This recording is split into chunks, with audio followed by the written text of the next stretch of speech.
പിതാവിന്റെയും പുത്രന്റെയും പരിശുദ്ധാത്മാവിന്റെയും നാമത്തിൽ ആമേൻ. കർത്താവേ, നിന്റെ ഉന്നതമായ നാമത്തിന് സ്തോത്രം ചെയ്യുന്നു. കർത്താവേ, നിന്റെ വിശുദ്ധ പൗരോഹിത്യത്തെ മഹത്വപ്പെടുത്തണമേ. കർത്താവേ, സഭയിലുള്ള സാന്നിധ്യം പ്രകടമാക്കണമേ.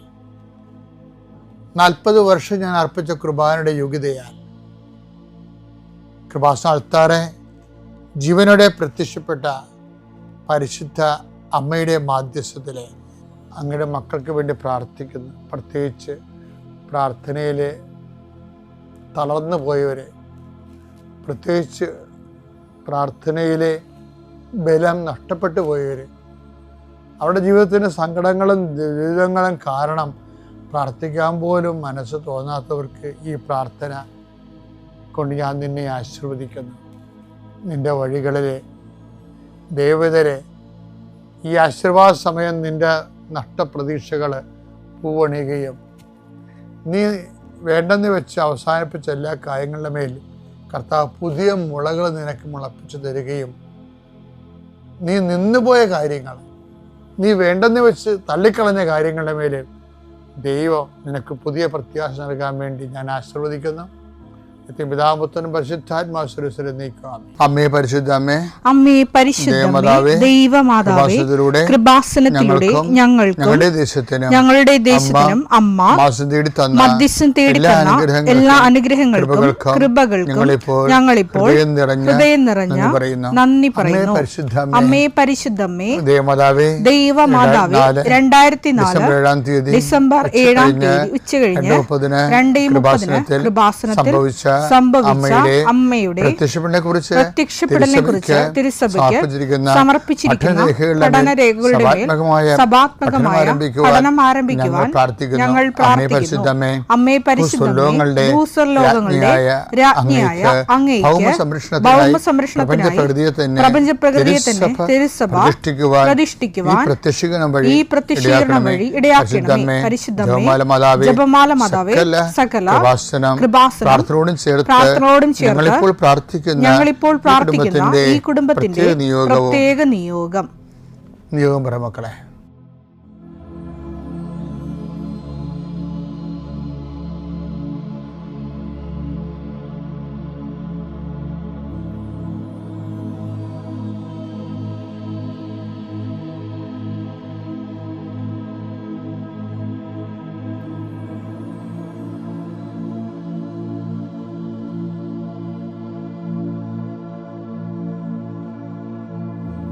അമ്മയുടെ പ്രത്യക്ഷീകരണത്തിന്റെ ഈ അനുഗ്രഹവേളയിൽ ഞങ്ങൾക്ക് സാധിച്ചു തരുവാൻ കനിയണമേ.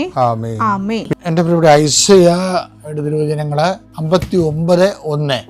രക്ഷിക്കാൻ കഴിയാത്ത വിധം കർത്താവിന്റെ കരം കുറുകിപ്പോയിട്ടില്ല, കേൾക്കാനാവാത്ത വിധം അവിടുത്തെ കാതുകൾക്ക് മാന്യം സംഭവിച്ചിട്ടില്ല. ഈ വചനം നമ്മൾ എപ്പോഴും കേൾക്കണ വചനമാണ്, പുതിയ വചനങ്ങളല്ല. പക്ഷെ ഈ ദിവസങ്ങളിൽ ഇത് വായിച്ചപ്പോൾ ദൈവത്തിൻ്റെ ഭാഗത്തു നിന്നായി വചനം വരുന്നത്, അല്ലേ? ദൈവത്തിൻ്റെ ഭാഗത്ത് നിന്ന് ചിന്തിക്കുമ്പോൾ ദൈവത്തിൻ്റെ കരം രക്ഷിക്കാനാവാത്ത വിധം കുറുകിപ്പോയിട്ടില്ലെന്ന് പറയണം. ഇതിൻ്റെ ഈ വചനം ഒരു സിദ്ധാന്തമാണെങ്കിൽ, അല്ലെങ്കിൽ ഇതിൻ്റെ ഒരു പ്രയോഗത്തിൽ ഇതിൻ്റെ കേന്ദ്രമായിട്ട് മനുഷ്യൻ വന്നാൽ, അതായത് ഒരിക്കലും ദൈവത്തിനെ നിന്നെ രക്ഷിക്കാൻ പറ്റാത്ത വിധത്തിൽ നിന്റെ കണ്ടീഷൻ മോശമായി പോയിട്ടില്ല എന്ന് കൂടിയുണ്ട് അർത്ഥം. ഇപ്പം ഇതൊക്കെ സാമ്പത്തികമായ കടങ്ങളുണ്ട്, അല്ലെങ്കിൽ കടുത്ത രോഗങ്ങളുണ്ടെന്ന് വിചാരിച്ചോ. പക്ഷെ നമ്മൾ ഉടമ്പടിയിലെ സാക്ഷ്യങ്ങൾ പരിശോധിക്കുമ്പോൾ ഈ സാക്ഷ്യം കേൾക്കുമ്പോൾ ഓർക്കും ഇതെങ്ങനെ ചെന്ന് അവസാനിക്കുമെന്ന് നമുക്ക് തോന്നിപ്പോവും. പക്ഷേ ഏതവസ്ഥയിലും ദൈവത്തിന് വേണമെങ്കിൽ നിന്നെ രക്ഷിക്കാൻ പറ്റും. മനസ്സിലായില്ലേ? ഏതവസ്ഥയിലും ദൈവത്തിന് വേണമെങ്കിൽ നിന്നെ രക്ഷിക്കാൻ പറ്റും. പക്ഷെ ദൈവം അത് വേണമെന്ന് വെക്കണം. അതാണ് വിഷയം. ദൈവം അത് വേണമെന്ന് വെക്കണം.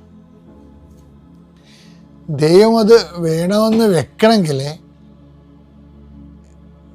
എന്താണ്? നീ ദൈവതിരുസന്നിധിയിലെ ദൈവത്തിൻ്റെ ഒരു മനസ്സുണ്ട്. എന്താണ്? നീ ബഹുമാന്യനും പ്രിയങ്കരനുമാണ്. യെശയ്യാ 43:4. നീ എനിക്ക് വിലപ്പെട്ടവനും ബഹുമാന്യനും പ്രിയങ്കരനും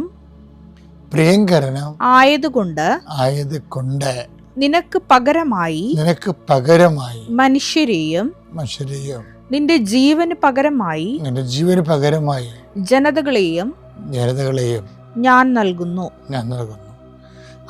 അതും ദൈവത്തിൻ്റെ ഭാഗത്തുനിന്നാണ് പറയണത്. ദൈവമാണ് പറയണത്, നീ എനിക്ക് അമൂല്യനും പ്രിയങ്കരനുമാണ്. പക്ഷെ ഇനി മനുഷ്യൻ്റെ ഭാഗത്തെന്ന് പറയുമ്പോൾ നമുക്കും തോന്നണം, എന്താണ്? ഞാൻ ദൈവത്തിൻ്റെ സന്നിധിയിൽ വിലമതിക്കാനാവാത്തതാണെന്ന്. അങ്ങനെ ദൈവത്തിൻ്റെ സന്നിധി വിലമതിക്കാനാവാത്തതാണ്. ഞാൻ വിലമതിക്കാനാവാത്ത ആളായിട്ട് മാറുമ്പോഴാണ് ഏതവസ്ഥയിലും ദൈവത്തിന് എന്നെ രക്ഷിക്കാൻ തോന്നുന്നത്. മനസ്സിലായില്ലേ? ഇപ്പോൾ രണ്ട് വചനങ്ങളും തമ്മിൽ ഇൻ്റർലിങ്ക്ഡാണ്. അപ്പോൾ ഏത് അവസ്ഥയിലും ദൈവത്തിന് വിലമതിക്കാനാവാത്തതായിട്ട് മാറണമെന്നുണ്ടെങ്കിൽ ദൈവ തിരുസന്നിധിയിൽ നമ്മുടെ ജീവിതം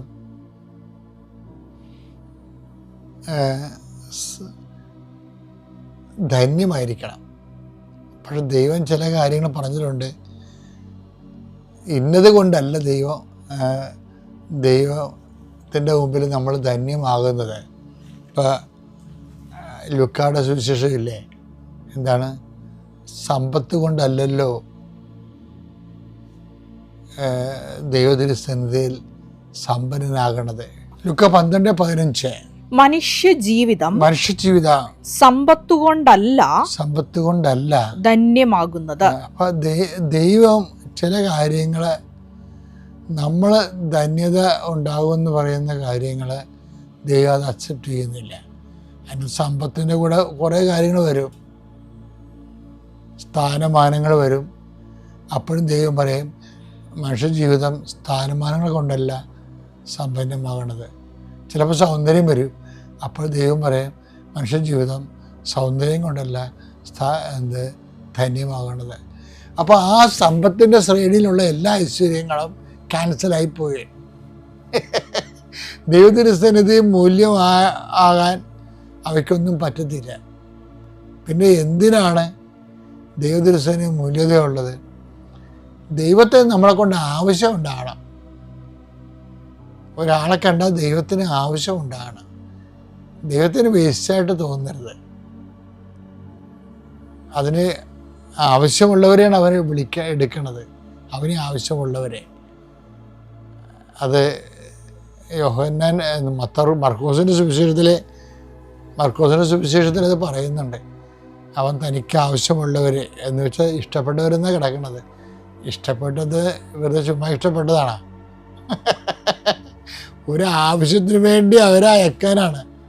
എന്തിനാണ്? അതല്ലേ മർക്കോസ് 3:13. പിന്നെ അവൻ മലമുകളിലേക്ക് കയറി തനിക്ക് ഇഷ്ടമുള്ളവരെ അടുത്തേക്ക് വിളിച്ചു. അതിന്റെ അർത്ഥം തനിക്ക് ആവശ്യമുള്ളവരെ എന്നാണ്. തനിക്ക് ആവശ്യമുള്ളവരെ. അപ്പൊ ദൈവത്തിന് ആവശ്യമുള്ള വ്യക്തിയായിട്ട് നമ്മൾ മാറണം. ആവശ്യമുള്ളവരെയാണ് അടുത്തേക്ക് വിളിക്കണത്. എന്താ കാര്യം? ആവശ്യം എന്താ? തന്നോട് കൂടെ ആയിരിക്കുന്നതിനും വിഷയം. ആവശ്യം എന്ന് പറഞ്ഞാൽ എന്താ? ദൈവത്തിന്റെ തന്നോട് കൂടെ ആയിരിക്കണം. പിന്നെ പ്രസംഗിക്കാൻ അയക്കുന്നതിനും ആവശ്യത്തിനാണ് വിളിച്ചിരിക്കണത്. അപ്പൊ തന്നെ ഇഷ്ടപ്പെടുകയല്ല പ്രശ്നം. തനിക്ക് ആവശ്യമുള്ളവരെ തൻ്റെ അടുത്തേക്ക് വിളിച്ചെന്നാണ് അടുത്ത വചനം വായിക്കുമ്പോൾ മനസ്സിലാകണത്. കാര്യം എന്താ? ഇഷ്ടപ്പെട്ടിട്ട് വെറുതെ ഇങ്ങനെ നോക്കിക്കൊണ്ടിരിക്കാൻ വിളിച്ചതല്ല. ഒന്ന് തൻ്റെ കൂടെ ആയിരിക്കണം. തൻ്റെ കൂടെ ആയിരിക്കണം വെച്ചാൽ നിസ്സാരമല്ല. മനസ്സുകൊണ്ട് കർത്താവിൻ്റെ കൂടെ ആയിരിക്കണം. അത് പ്രധാനപ്പെട്ട കാര്യമാണ്. ഇപ്പം മനസ്സുകൊണ്ട് നമുക്ക് പൗരോഹിത്യം കിട്ടി. എൻ്റെ പൗരോഹിത്യം ഇന്നലെ 40 വർഷം തികഞ്ഞ്. മനസ്സുകൊണ്ട് എനിക്ക് വേണമെങ്കിൽ ഇവിടെ നിൽക്കാൻ പറ്റും. പക്ഷേ മനസ്സുകൊണ്ട് എനിക്ക് വേണമെങ്കിൽ വേറെ എന്തെങ്കിലും ഉദ്ദേശത്തോടുകൂടി പൗരോഹിത്യത്തെ നോക്കിക്കാണാം. അപ്പോൾ നമ്മൾ യേശുവിൻ്റെ കൂടെ അല്ല. ശരിക്കും പറഞ്ഞാൽ നമ്മളുടെ ചില ഗൂഢലക്ഷ്യങ്ങളുടെ കൂടെ ആയിരിക്കും നമ്മൾ. അപ്പം അതാണ് തന്നോട് കൂടി ആയിരിക്കുക എന്ന് പറയുന്ന കാര്യം. പലരെയും നമ്മൾ നോക്കുമ്പോൾ മനുഷ്യന്മാരെ പലപ്പോഴും ദൈവത്തിൻ്റെ ആൾക്കാർ പോലും ദൈവത്തിൻ്റെ കൂടെ അല്ല ശരിക്കും. അതുകൊണ്ട് നല്ല പൊളിറ്റിക്സൊക്കെ സഭയിൽ വരണത്. ചില സമയത്തൊക്കെ എങ്കിലും പൊളിറ്റിക്സ് വരുന്നില്ലേ? അപ്പോൾ അതിന് അവർക്ക് അവരുടെ സ്ഥാനമാനങ്ങൾ ഉറപ്പിക്കുന്നതിന് വേണ്ടിയുള്ള കളികളിലാണ് അവർ നിൽക്കുന്നത്. അത് എല്ലാ മേഖലകളിലും വരും. അപ്പോൾ തന്നോടുകൂടി ആയിരിക്കുക എന്നുള്ളത് ഒരു വിളിയേക്കാളും ഒരു വെല്ലുവിളിയാണ് ആയിട്ട് വരും. ഒരു വെല്ലുവിളിയാണ്. അപ്പോൾ അത് നമ്മൾ എപ്പോഴും നോക്കണം. അതായത് യേശുവിൻ്റെ കൂടെയാണെങ്കിൽ യേശു ആയിരിക്കണം അതിൻ്റെ അകത്ത് പ്രധാനമായിട്ട് വരണത്. പിന്നെന്താ രണ്ടാമത്തെ കാര്യം, തന്നോട് ആയിരിക്കാനും പിന്നെ പ്രസംഗിക്കാൻ അയക്കാനും. കാരണം സുവിശേഷം കൈമാറാൻ വേണ്ടിയാണ്. അപ്പോൾ ഈ 2 കാര്യങ്ങളുള്ളപ്പോൾ ആൾക്കാരാണ് ദൈവതിരുസന്നിധിയിൽ മൂല്യതയുള്ള. ഇവരാണ് പ്രിയങ്കരനായിട്ട് വരണത്. അപ്പം അതുകൊണ്ട് തന്നെ ഇവർ വീണുപോയാൽ രക്ഷിക്കാനാവാത്ത വിധം ദൈവത്തിൻ്റെ കരങ്ങളെ കുറുകെ പോയിട്ടില്ല. ഇത് ജനറലൈസ് ചെയ്യാൻ പറ്റത്തില്ല. അതാണ് വിഷയം. അതുകൊണ്ട് നമ്മുടെ മുമ്പിലുള്ള ഓപ്ഷൻ ദൈവതിരുസന്നിധിയിലെ ദൈവത്തിന് പ്രയോജനമുള്ള വ്യക്തികളായിട്ട് കൺവേർട്ട് ചെയ്യുക മാത്രമേ ഉള്ളൂ. വിശ്വാസ പ്രമാണം. സർവശക്തനായ പിതാവും ആകാശത്തിൻ്റെയും ഭൂമിയുടെയും സൃഷ്ടാവുമായ ദൈവത്തിൽ ഞാൻ വിശ്വസിക്കുന്നു. അവിടുത്തെ ഏകപുത്രനും ഞങ്ങളുടെ കർത്താവുമായ ഈശോമിശിഹായിലും ഞാൻ വിശ്വസിക്കുന്നു. ഈ പുത്രൻ പരിശുദ്ധാത്മാവിനാൽ ഗർഭസ്ഥനായി കന്യകാമറിയത്തിൽ നിന്ന് പിറന്ന് പൊന്തിയോസ് പീലാത്തോസിന്റെ കാലത്ത് പീഡകൾ സഹിച്ച് കുരിശിൽ തറയ്ക്കപ്പെട്ട് മരിച്ച് അടക്കപ്പെട്ട് പാതാളങ്ങളിൽ ഇറങ്ങി മരിച്ചവരുടെ ഇടയിൽ നിന്ന് 3-ാം നാൾ ഉയർത്ത് സ്വർഗത്തിലേക്ക് എഴുന്നള്ളി സർവശക്തിയുള്ള പിതാവായ ദൈവത്തിന്റെ വലതുഭാഗത്തിരിക്കുന്നു. അവിടെ നിന്ന് ജീവിക്കുന്നവരെയും മരിച്ചവരെയും വിധിക്കുവാൻ വരുമെന്നും ഞാൻ വിശ്വസിക്കുന്നു. പരിശുദ്ധാത്മാവിലും ഞാൻ വിശ്വസിക്കുന്നു. വിശുദ്ധ കത്തോലിക്കാ സഭയിലും പുണ്യവാന്മാരുടെ ഐക്യത്തിലും പാപങ്ങളുടെ മോചനത്തിലും ശരീരത്തിന്റെ ഉയർപ്പിലും നിത്യമായ ജീവിതത്തിലും ഞാൻ വിശ്വസിക്കുന്നു. ആമേൻ. സ്വർഗ്ഗസ്ഥനായ ഞങ്ങളുടെ പിതാവേ, അങ്ങയുടെ നാമം പൂജിതമാകണമേ. അങ്ങയുടെ രാജ്യം വരണമേ. അങ്ങയുടെ തിരുമനസ് സ്വർഗത്തിലെ പോലെ ഭൂമിയിലും ആകണമേ. അന്നു വേണ്ടുന്ന ആഹാരം ഇന്ന് ഞങ്ങൾക്ക് തരണമേ. ഞങ്ങളോട് തെറ്റ് ചെയ്യുന്നവരോട് ഞങ്ങൾ ക്ഷമിക്കുന്നത് പോലെ ഞങ്ങളുടെ തെറ്റുകൾ ഞങ്ങളോടും ക്ഷമിക്കണമേ. ഞങ്ങളെ പ്രലോഭനത്തിൽ ഉൾപ്പെടുത്തരുതേ, തിന്മയിൽ ഞങ്ങൾ രക്ഷിക്കണമേ. ആമേൻ. നന്മ നിറഞ്ഞ മറിയമേ സ്വസ്തി. കർത്താവ് അങ്ങയുടെ കൂടെ സ്ത്രീകളിൽ അങ്ങ് അനുഗ്രഹിക്കപ്പെട്ടവളാകുന്നു. അങ്ങയുടെ ഉദരത്തിൻ ഫലമായി ഈശോ അനുഗ്രഹിക്കപ്പെട്ടവനാകുന്നു. പരിശുദ്ധ മറിയമേ, തമ്പുരാന്റെ അമ്മേ, പാപികളായ ഞങ്ങൾക്ക് വേണ്ടി ഇപ്പോഴും ഞങ്ങളുടെ മരണസമയത്തും തമ്പുരാനോട് അപേക്ഷിക്കണമേ. ആമേൻ. എന്നിട്ടും അവരതിന് തീരുമാനം ഉണ്ടാക്കിയില്ല. വീണ്ടും ഓഫീസുകളിൽ നിന്ന് അവർ തള്ളി. വീണ്ടും ഞാൻ ഹൈക്കോടതിയിൽ ചെന്നപ്പോൾ അഭിഭാഷകൻ പറഞ്ഞത് നമുക്ക് കണ്ടൻറ് ഓഫ് കോർട്ട് ചെയ്യാം. അങ്ങനെ ഈ നവംബറിൽ കണ്ടൻറ് ഓഫ് കോർട്ട് ചെയ്തു. അതുവഴി അവർ ജനുവരിയിൽ ആദ്യത്തെ ഹിയറിംഗ് ഉണ്ടായി. അപ്പോഴും സമ്മതിച്ചില്ല. വീണ്ടും ഫെബ്രുവരിയിൽ അവർ രണ്ടാമത്തെ ഹിയറിങ്ങിലും സമ്മതിച്ചില്ല. മൂന്നാമത്തെ ഹിയറിങ് ഫെബ്രുവരിയിൽ തന്നെ നടന്നു. എനിക്ക് ഫെബ്രുവരി 28-ാം തീയതി ടാക്സ് അടച്ച് ഭൂമിയുടെ പോക്കുവരവും ചെയ്ത് കിട്ടി. മൂന്നാമത്തെ സാക്ഷ്യം നൽകാനുള്ളത്, എനിക്കൊരു ബിൽഡിങ് പണിയാനായിട്ട് ഒരു സ്ഥലമുണ്ടായിരുന്നു. അവിടെ ബിൽഡിങ് പണിയാൻ എൻ്റെ കയ്യിൽ പൈസ ഒന്നും ഉണ്ടായിരുന്നില്ല. അപ്പോൾ ഭാര്യയുടെ പിതാവിന് ആക്സിഡൻ്റായി കിട്ടിയ 4 ലക്ഷം രൂപ എനിക്ക് ബിൽഡിംഗ് പണിക്ക് നൽകാമെന്ന് പറഞ്ഞു. നീ സ്റ്റാർട്ട് ചെയ്യാൻ പറഞ്ഞു. അങ്ങനെ അത് സ്റ്റാർട്ട് ചെയ്ത് പിന്നെ ഞാൻ ചോദിച്ച സ്ഥലങ്ങളിൽ നിന്നൊക്കെ എല്ലായിടത്തു നിന്നും കിട്ടി. ഇപ്പോൾ 10-15 ലക്ഷം രൂപയോളം അതിന് ചിലവായി. ഇനി അതിൻ്റെ വാർപ്പ് പണി പൂർത്തിയായി, ബാക്കി പണികളും കൂടിയേ ബാക്കിയുള്ളൂ. പരിശുദ്ധ അമ്മയ്ക്കും തിരുക്കുമാരനും 1000 നന്ദി പറയുന്നു. പരിശുദ്ധാത്മാവിൻ്റെ കൃപ കൊണ്ട് എനിക്കിപ്പോൾ നല്ല അഭിഷേകം ലഭിക്കുന്നുണ്ട്. ബൈബിള് തുറന്നു കഴിഞ്ഞാൽ ഞാൻ എങ്ങടെ ഏത് വഴിക്കാണ് എങ്ങനെയൊക്കെ നീങ്ങണ്ടേന്ന് അപ്പോൾ തന്നെ കാണിച്ചു തരുന്നുണ്ട്. എൻ്റെ പേര് മെറ്റിൽഡ നിത വർഗീസ്. ഞാൻ കുമ്പളങ്ങിയിൽ നിന്ന് വരുന്നു. ഞാൻ 2022 ഏപ്രിൽ 10-ാം തീയതിയാണ് ആദ്യമായി ഉടമ്പടി എടുത്തത്.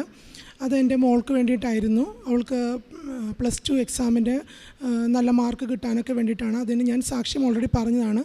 ഇത് 2ാം തവണയാണ് ഈ വിശുദ്ധ അൾത്താരയിൽ വന്നു നിന്ന് മാതാവിൻ്റെ മാധ്യസ്ഥത്തിൽ എനിക്ക് ഈശോ തന്ന എല്ലാ അനുഗ്രഹങ്ങൾക്കും നന്ദി പറയാൻ ഞാൻ വന്ന് നിൽക്കുന്നത്. എൻ്റെ മോള് ഞാൻ ഡിഗ്രിക്ക് അഡ്മിഷൻ എടുത്തിരുന്നു. അവൾക്ക് വിദേശത്ത് പോയി പഠിക്കാനായിരുന്നു താല്പര്യം. പക്ഷേ എനിക്ക് ഈ ചെറിയ ഏജിൽ ഇപ്പോൾ വിടാൻ താല്പര്യമില്ലായിരുന്നു. അതുകൊണ്ട് അവൾ ഡിഗ്രി ക്ലാസ്സിന് പോകുമ്പോൾ അവൾ അതിലുമായിട്ട് അഡ്ജസ്റ്റ് ആവും എന്നാണ് ഞാൻ കരുതിയത്. പക്ഷേ അവൾക്ക് ക്ലാസ് തുടങ്ങി കുറച്ച് ദിവസങ്ങൾ കഴിഞ്ഞപ്പോൾ വീണ്ടും എബ്രോഡ് പോയി പഠിക്കണമെന്നുള്ള ആഗ്രഹങ്ങൾ പറയാൻ തുടങ്ങി. ഞാനിവിടെ 2ാമത്തെ ഉടമ്പടി പുതുക്കുന്ന സമയത്ത് ഞാനൊരു നിയോഗമായിട്ട് മാതാവിനോട് ഞാൻ അപേക്ഷിച്ചത്, അവളുടെ ആഗ്രഹം അതാണ്, മാതാവിന് ഇഷ്ടമാണെങ്കിൽ അവൾക്ക് വിദേശത്ത് പോയി പഠിക്കാനായിട്ടുള്ള ഒരു സാഹചര്യം ഒരുക്കണമെന്ന് മാത്രം ഞാൻ എഴുതിയിട്ടുള്ളൂ. പക്ഷേ പിന്നീട് എനിക്ക് ഉണ്ടായ കാര്യങ്ങളെന്ന് പറഞ്ഞു കഴിഞ്ഞാൽ, എൻ്റെ കസിൻ തന്നെ എന്നോട് ഇങ്ങോട്ട് ചോദിക്കുകയാണ്, അവൾക്ക് എബ്രോഡ് പഠിക്കാൻ താല്പര്യമുണ്ടോ. അങ്ങനെ ഓരോ മെസ്സേജുകൾ വരുന്ന സമയത്ത് ഞാനത് കൂടുതൽ അതിനെക്കുറിച്ച് അന്വേഷിക്കാൻ തുടങ്ങി. അങ്ങനെ അന്വേഷിച്ചു. പിന്നെ അത് കഴിഞ്ഞപ്പോഴത്തേക്കും ഇവൾക്ക് IELTS എക്സാം എന്നുള്ള ഒരു വലിയൊരു കടമ്പ കടക്കണമെന്നുണ്ടായിരുന്നു. അപ്പോൾ അതിന് ഞാൻ ഇവളുടെ കോളേജിൽ പോയിട്ട് ടീച്ചറിനോട് സംസാരിച്ചപ്പോൾ അവർ പറഞ്ഞു, അങ്ങനെയാണെന്നുണ്ടെങ്കിൽ ഡിഗ്രി ഡ്രോപ്പ് ഔട്ട് ചെയ്ത് അവൾ IELTSന് ട്രൈ ചെയ്യട്ടെ എന്ന് പറഞ്ഞു. അങ്ങനെ ഞാൻ എൻ്റെ വീട്ടുകാരോട് മാത്രം ഞാനിതിനെക്കുറിച്ച് പറഞ്ഞിട്ടുണ്ടായിരുന്നുള്ളൂ. കാരണം ഇതൊരു വലിയൊരു ഡിസിഷനാണ്. അവൾ അഡ്മിഷൻ കിട്ടിയെടുത്തുനിന്ന് ഡ്രോപ്പ് ഔട്ട് ചെയ്ത് IELTS പഠിക്കാൻ വേണ്ടിയിട്ട് ജോയിൻ ചെയ്തു. ഡിസംബറും ജനുവരിയിലും അവൾക്ക് ക്ലാസ് ഉണ്ടായിരുന്നു. ഫെബ്രുവരി 1st വീക്കിൽ IELTS ക്ലാസ് കഴിഞ്ഞു. അപ്പോൾ അവർ പറഞ്ഞു, എക്സാം ഡേറ്റ് എടുക്കേണ്ട, അത് നിങ്ങളുടെ ഇഷ്ടമനുസരിച്ച് നിങ്ങൾക്ക് എടുക്കാം എന്നാണ് പറഞ്ഞത്. അപ്പോൾ ഞാൻ ഇവളോട് പറഞ്ഞു, നമുക്ക് മാതാവിനോട് ചോദിക്കാം, മാതാവ് പറയുന്ന ഡേറ്റിൽ നമുക്ക് എക്സാം ഡേറ്റ് എടുക്കാം എന്ന് പറഞ്ഞു. ഞാൻ ഓരോ പ്രാവശ്യം പ്രാർത്ഥിക്കുമ്പോൾ, മാതാവ് ഞാൻ എങ്ങനെയാണ് എക്സാം ഡേറ്റ് എടുക്കാനായിട്ട് മാതാവിനെ സഹായിക്കണമെന്ന് ചോദിച്ചുകൊണ്ടിരുന്നു. അപ്പോഴാണ് മാതാവ് ഇവിടെ ഈ വിശുദ്ധ അൾത്താരയിൽ പ്രത്യക്ഷപ്പെട്ടത് 7-ാം തീയതിയാണ്. അപ്പോൾ ഞാൻ ഫെബ്രുവരി 7-ാം തീയതി എനിക്കതെല്ലാം കഴിഞ്ഞു പോകും, പറ്റില്ല എക്സാം ഡേറ്റ് എടുക്കാനായിട്ട്. പിന്നെ ഞാൻ ഏതൊക്കെ നമ്പർ ആഡ് ചെയ്യുമ്പോഴാണ് 7 എന്നുള്ള നമ്പർ കിട്ടുന്നത് എന്നുള്ളത് ആലോചിക്കാൻ തുടങ്ങി. അങ്ങനെ 16 എടുത്തു. 1ഉം 6ഉം കൂടെ ആഡ് ചെയ്താൽ 7 ആണ്. അതുപോലെ തന്നെ 25, 2ഉം 5ഉം കൂടെ ആഡ് ചെയ്യുമ്പോൾ 7. അങ്ങനെ ആ ഒരു 2 നമ്പർ എൻ്റെ മനസ്സിൽ ഞാൻ എടുത്ത് വെച്ചിട്ടുണ്ടായിരുന്നു. മോളോട് പറഞ്ഞപ്പോൾ അവൾ പറഞ്ഞു, ഓക്കെ നമുക്ക് 25ന് എടുക്കാം എന്നുള്ള രീതിയിലാണ്. അവൾക്ക് 16 നമ്പർ ഞാൻ എടുത്തത് അറിയില്ല. എന്നിട്ട് എൻ്റെ ഒരു കസിൻ ഉണ്ട്, അവൾ എന്നോട് വിളിച്ചിട്ട് പറഞ്ഞു, ചേച്ചി ഇത്രയും ലേറ്റായിട്ട് എന്തിനാണ് ക്ലാസ് കഴിഞ്ഞപ്പോൾ എക്സാം ഡേറ്റ് എടുക്കുന്നത്? നിങ്ങൾ ആഗ്രഹിക്കുന്ന ഡേറ്റിൽ തന്നെ കിട്ടണം എന്നുള്ള ഒരു നിർബന്ധവും ഇല്ല. അതുകൊണ്ട് ആദ്യം ഏതൊക്കെ ഡേറ്റിലാണ് എക്സാം ഉള്ളതെന്ന് ആദ്യം ഒന്ന് ചെക്ക് ചെയ്യാൻ പറഞ്ഞു.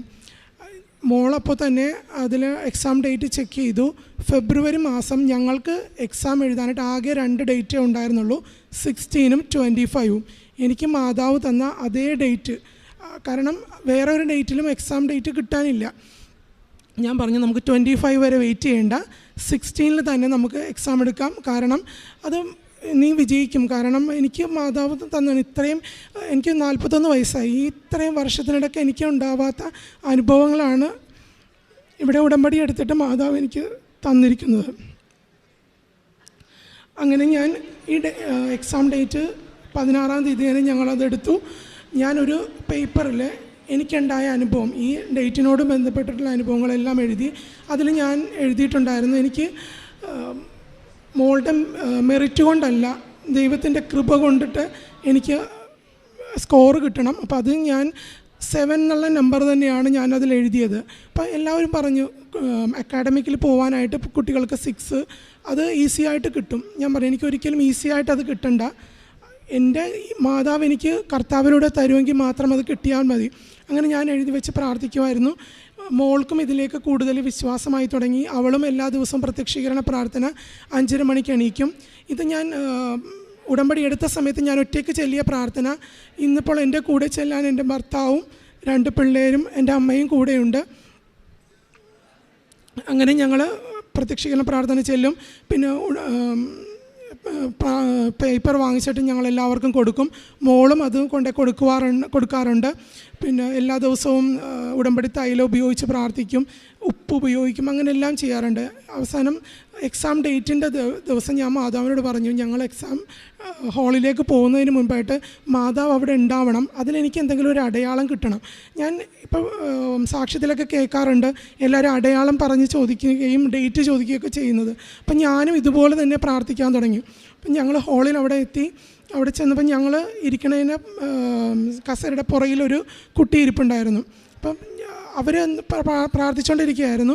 ഞാൻ കൊന്തയെടുത്ത് പ്രാർത്ഥിക്കാൻ തുടങ്ങി കഴിഞ്ഞപ്പോൾ എൻ്റെ ഡാഡിയുടെ കയ്യിലേക്ക് ഒരു പേപ്പർ ആ കുട്ടി എടുത്തു കൊടുത്തു. അപ്പം ഞാൻ വിചാരിച്ചു ഈ സമയത്ത് ന്യൂസ് പേപ്പർ വായിക്കാൻ ഡാഡിക്ക് എങ്ങനെ തോന്നണമെന്ന് വിചാരിച്ചിട്ടാണ് ഞാൻ ഡാഡീനെ ദേഷ്യത്തോടെ നോക്കിയപ്പോൾ ഡാഡിയുടെ കയ്യിൽ കൃപാസനം പേപ്പറാണ്.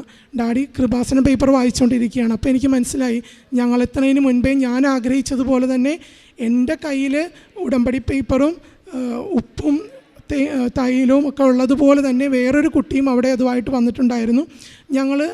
ഞങ്ങളുടെ 2 മക്കളുടെ, അതായത് ആ കുട്ടിയുടെ അമ്മയും ഞാനും അവിടെ ഇരുന്ന് പരീക്ഷയുടെ സമയത്ത് പ്രത്യക്ഷീകരണ പ്രാർത്ഥന ഞങ്ങൾ 2 പേരും കൂടെ ചെല്ലുകയും പ്രാർത്ഥിക്കുകയൊക്കെ ചെയ്തിരുന്നു. എനിക്ക് ഉറപ്പായ വിശ്വാസമുണ്ട് ആ കുട്ടിക്കും ഇതുപോലെ തന്നെ വിജയം ലഭിച്ചിട്ടുണ്ടാവുമെന്ന്. അങ്ങനെ പ്രാർത്ഥിച്ചു. മോളുടെ കയ്യിലും ഉപ്പ് കൊടുത്തിട്ടുണ്ട്. അവൾ എഴുതുന്ന പേപ്പറിൻ്റെ അടിയിൽ, അതായത് ഡെസ്കിൻ്റെ അടിയിലിട്ടു. ഞാൻ പ്രാർത്ഥന പരീക്ഷയുടെ ഹാളിൽ അവിടെ ഇട്ടു. അങ്ങനെയൊക്കെ പ്രാർത്ഥിച്ചുകൊണ്ടിരിക്കുകയായിരുന്നു. ഇത് കഴിഞ്ഞിട്ടും വിശ്വാസത്തോടുകൂടി തന്നെ പ്രാർത്ഥിച്ചുകൊണ്ടിരുന്നു. IELTS റിസൾട്ട് 15 ദിവസം കഴിഞ്ഞാണ് വരിക എന്ന് പറഞ്ഞിരുന്നു. പക്ഷേ ഇന്നലെ 13ാമത്തെ ദിവസം എനിക്ക് പ്രത്യക്ഷീകരണ പ്രാർത്ഥന ചൊല്ലിക്കഴിഞ്ഞ് കഴിഞ്ഞപ്പോൾ എനിക്ക് റിസൾട്ട് നോക്കണമെന്നുള്ള ഒരു ആഗ്രഹം. ഞാനപ്പോൾ മോളോട് വിളിച്ചിട്ട് പറഞ്ഞു, മോളെ റിസൾട്ട് വന്നിട്ടുണ്ട്, നീ ഒന്ന് നോക്കുമോ എന്ന് ചോദിച്ചു. അപ്പോൾ അവൾ ഉറങ്ങിക്കിടക്കുകയാണ്.